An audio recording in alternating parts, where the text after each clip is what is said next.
କୁହ କଣ କଣ ହେଇଛି ଖାଇବାରେ? ଚକଟା କଣ ହେଇଛି କୁହ? ଆମର ଆଜି ହେଇଛି ପଖାଳ, ବିନ୍ସ କୋବି ଭଜା, ଆଳୁ ବି ପଡୁଛି କୋବି ଚିପ୍ସ, ଆମ୍ବୁଲ ଚକଟା, ଶାଗ ଶାଗ ଭଜା, ଆଳୁ ପୋଡା, ଟମାଟୋ ପୋଡା, କାକୁଡି, ପିଆଜ, ରସୁଣର ପାଗ, କଞ୍ଚା ଲଙ୍କା, ଇଏ ଟମାଟୋ ଖଟା, ଆଉ ଇଏ ଆମର ବଡି। ଇଏ ଅନାଥ ପଡି ଓଡିଆ ଲୋକ ଆମେ ପଖାଳ ଛାଡିବୁନି। କଣ ଶାଗ କହିଛି ନା? କହିସନି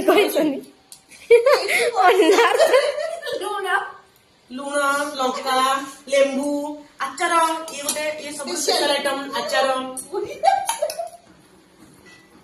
ଚାଲ ଏବେ ଖାଇବା। କଣ କଣ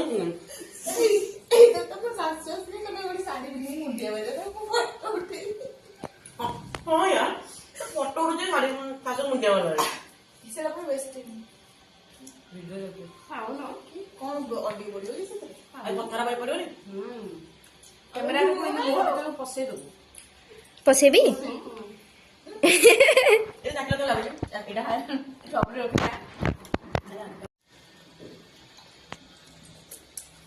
ଲୁଣ ପଡେ କି ଏଥିରେ?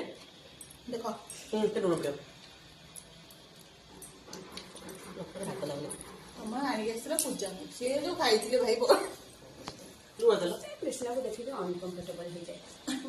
ମତେ ବି ଫିଲ୍ ହଉଛି ସିଏ ନା ମତେ ଟିକେ ପସନ୍ଦ କରେନି, ମତେ ସେୟା ଫିଲ୍ ହୁଏ। କଣ ପାଇଁ? କାରଣ ମୁଁ ଯୁବୁର ସାଙ୍ଗରେ ବେଶୀ ମିଶୁଥିଲି, ତାର ଯୁବୁର ବେଷ୍ଟ ଫ୍ରେଣ୍ଡ ଥିଲେ। Best friend best friend best friend